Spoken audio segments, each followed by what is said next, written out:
کیا آپ جانتے ہیں کہ ایران کے میزائلوں نے امریکہ اور اسرائیل کے ساتھ جنگ کا نقشہ کیسے بدلا؟ ایران کا بیلسٹک میزائل پروگرام، جس نے گزشتہ برسوں میں امریکہ اور اسرائیل جیسے ممالک کے خلاف ایران کی دفاع میں مرکزی کردار ادا کیا۔ اپریل 2024 میں ایران، امریکہ اور اسرائیل کے خلاف کھلی دشمنی شروع ہوئی، جس کے بعد کئی جھڑپیں اور حملے دیکھنے میں آئے۔ اس پورے عرصے میں ایران کے بیلسٹک میزائل ایران کی سب سے بڑی طاقت ثابت ہوئے۔ یہ میزائل نہ صرف تعداد میں بہت زیادہ ہیں، بلکہ ان میں جدید ٹیکنالوجی بھی موجود ہے۔ اب سوال یہ ہے کہ ایران نے میزائلوں پر اتنی سرمایہ کاری کیوں کی؟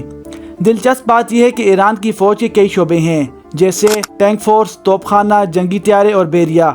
یہ فورسز اتنی جدید نہیں ہیں، لیکن میزائل پروگرام بہت زیادہ ترقی یافتہ ہے۔ اس کی وجہ حال ہی میں سامنے آنے والے ایک انٹرویو میں بتائی گئی۔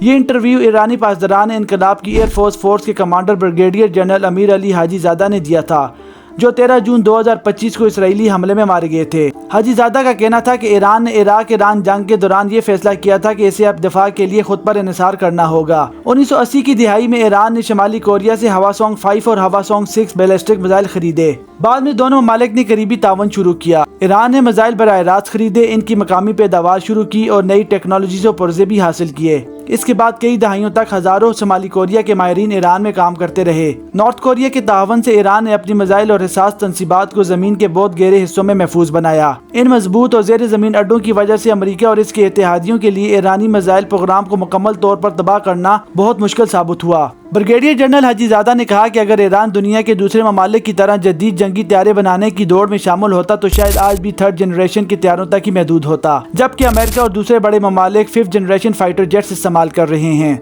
ان کے مطابق ہم ہمیشہ دشمن سے 50 سال پیچھے رہتے، اسی لیے ایران نے ایک مختلف راستہ اختیار کیا۔ ایران نے ایسے ہتھیاروں پر توجہ دی جو کم وسائل کے باوجود بڑے دشمنوں کو روک سکیں، اور یہی وجہ ہے کہ آج ایران اپنے مخالفین کے سامنے کھڑا ہے۔ آج دنیا میں صرف چند ممالک نے 5th جنریشن فائٹر جیٹس تیار کی ہیں، ان میں امریکہ، چائنا اور رشیا ہیں، جبکہ بہترین فائٹر جیٹس میں F-35، J-20 اور J-35 شامل ہیں۔ ایران کی معیشت، ٹیکنالوجی اور صنعتی صلاحیت ان ممالک کے مقابلے میں بہت چھوٹی ہے، اسی لیے ایران کے لیے ایسے طیارے تیار کرنا انتہائی مشکل کام تھا۔ ایران نے اس جنگ میں ایسی حکمت عملی اپنائی جسے ایسیمیٹرک اسٹریٹجی کہا جاتا ہے، یعنی دشمن کی طاقت کا مقابلہ اسی میدان میں کرنے کے بجائے ایسے شعبے میں سرمایہ کاری کرنا جو کم خرچ اور زیادہ فائدہ حاصل کیا جا سکے۔ جون 2025 میں ایران کے خلاف بڑے پیمانے پر فوجی کارروائی شروع ہوئی۔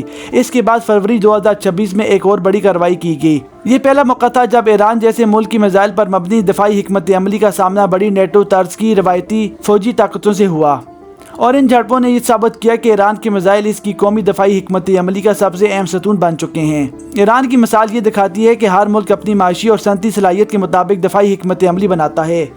ایران نے جدید جنگی طیاروں کے بجائے میزائل پروگرام پر توجہ دی، اور یہ فیصلہ آج اس کی سب سے بڑی دفاعی طاقت سمجھا جاتا ہے۔ آپ کے خیال میں کیا ایران کی یہ حکمت عملی کامیاب رہی؟ اپنی رائے کمنٹ میں ضرور بتائیں۔ اگر ویڈیو پسند آئے اسے لائک، شیئر اور چینل کو سبسکرائب کرنا نہ بھولیں۔ شکریہ۔